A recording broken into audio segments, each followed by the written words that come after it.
So it was a couple years ago, and I was in my room. It was really late. It was, not to sound cliche, but it was a dark and rainy night.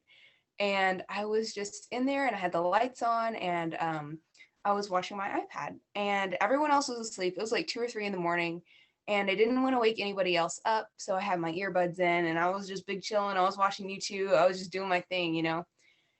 And so I hear like this thud, and I'm like, that's weird. But I was like, it's raining, so maybe it's like thunder or something. But I wasn't gonna take my earbuds out. I was low key kind of scared, so I was like, okay, I'm not gonna take these out because I'm gonna freak myself out even more. It's fine, whatever.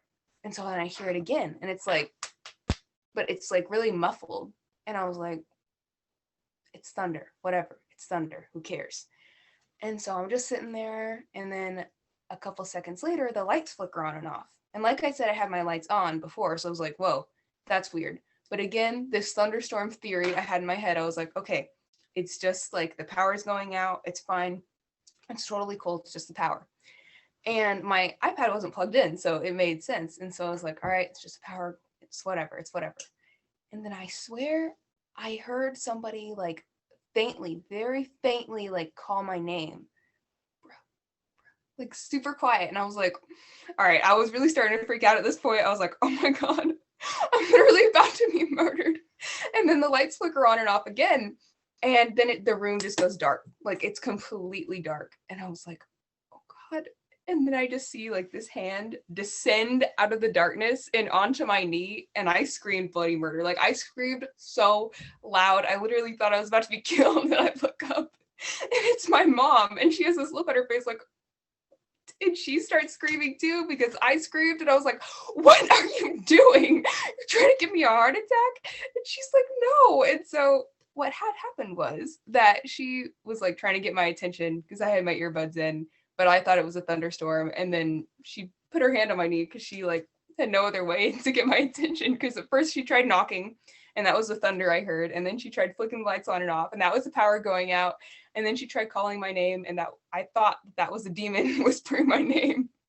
But it turns out she was just trying to get my attention because one of the smoke alarms was going off, and I had to go help her find it before she could fall asleep. So I'm glad that I was not killed, but I was very, very scared.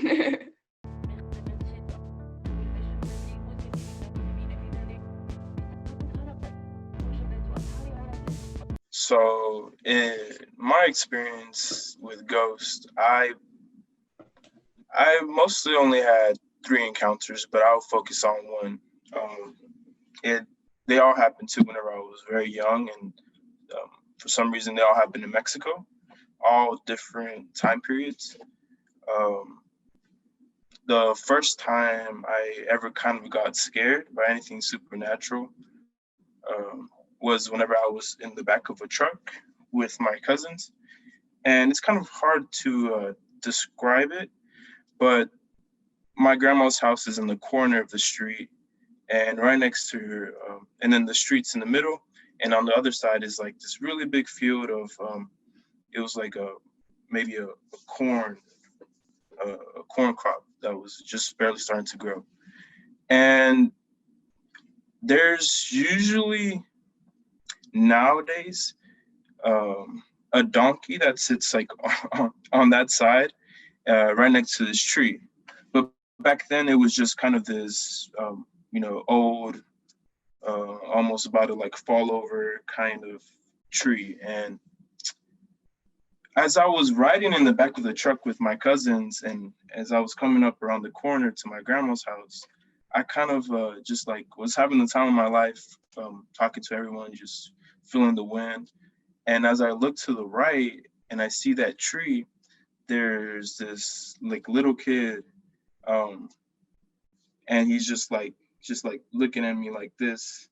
And at the time, I didn't really know if it was a real kid or not, but the way that his eyes kind of looked at me, it was really really scary just to see like a kid by himself, in the dark, just looking at me. And whenever I saw that, I just felt something that was just like, you know, all my hair just stood up, and I just sat down like in the corner and kind of didn't tell anybody what I saw because I didn't want to seem weird or anything. Um, But yeah, after that, everybody got out the car, everyone was smiling, and me, I kind of was left with this feeling that, it was just like a disturbing feeling. Um, so yeah, after that, being a kid, I found playing more interesting than what I just saw. Kind of started to make, scenarios in my head, and kind of just went away. It was maybe like 2 days after that I was actually at my uncle's house where everybody's inside playing, and my uncle has a really big front yard in Mexico. It's gated as well, and everyone was inside just listening to music or just talking and enjoying the AC. It's kind of hot at the time, and for me as a kid, I just could not stay still. I always wanted to play and run, and I guess nobody at the time had the same energy. It was almost 9 o'clock, food was almost ready, and I was just very persistent on going outside to go jump on the trampoline.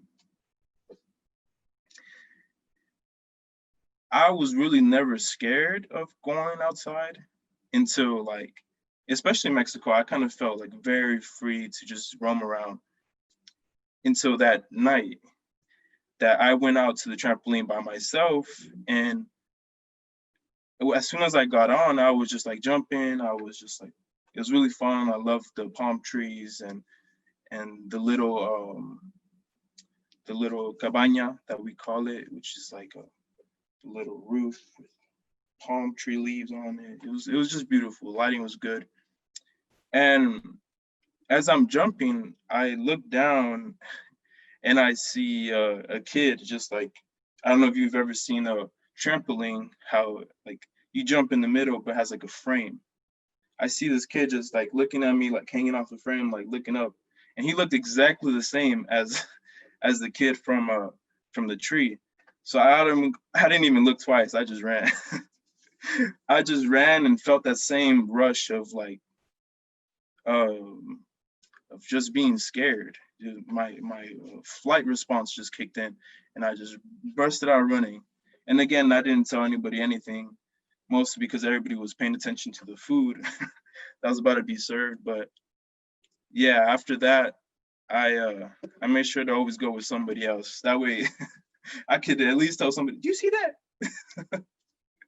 before I just start, dealing with these things by myself. But yeah, I mean, it was it was pretty more. It was comforting whenever I told my family, and they all, were some half of them looked at me like I was crazy, but it's pretty interesting to find out that the other half have their own story to tell.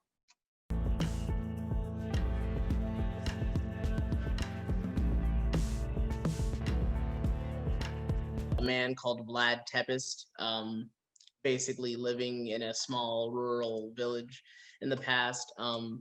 He's living with his daughter, and he's a butcher at a local town. And what happens is during a full moon night, when he's doing one of his nightly constitutionals, he's actually a worshiper of the goddess of the moon, Serene, and there's a murder that night, of one of the mayor's family members, basically. And he's blamed because he's a butcher and the body was butchered. So they're basically, everyone thinks it's going to be him. He gets arrested, and the judge basically finds that there's not enough evidence to convict him, so they let him go. And that doesn't sit right with the populace. And there's continually more murders every full moon night after the fact. So everyone thinks it's still him, and they take justice into their own hands, essentially. They end up killing his daughter in front of him and just locking him in the village's church basement, basically, along with her body. And then he ends up basically praying to the goddess Serene to save him. And basically, what happens is that the devil himself teams up with the goddess Serene and is like, let's basically make our own prophet. So they end up reforming him into the first vampire, essentially. And when he comes back up, I missed an important part. Basically, like when he gets thrown into the church dungeon, well, not dungeon, but basement, and locked up there. He's forced to basically eat his daughter's body to survive because they leave him there for weeks. And yeah, and then basically, as a piece of poetic justice, so to speak, the Serene and the devil decide to give him the power to consume others to live forever, kind of thing. So when they finally come back in, but by which I mean the townsfolk that locked him in there, he basically massacres them. And I really want to read out the whole scene for the ending because I think it's pretty good. But I'll just say the last paragraph here. He grabbed the biggest man by the back of the neck, held him up effortlessly with one arm, and said, "Do you want to know what I feel?" He ripped his head off his shoulders in one smooth motion and said, "Absolute bliss." He juiced the man's head like a lemon, squeezing his blood and brains out and drinking the fresh ooze. One man began screaming, while the other curled into a ball, and another pleaded with him to stop. All were mercilessly killed. Bones were shattered, muscles torn asunder, flesh shredded, blood devoured, and souls reaped. He stood atop the bloody, scattered remains of what were once men and laughed a terrible laugh, a booming laugh, a laugh that marked the end of peace, the end of hope, the end of life.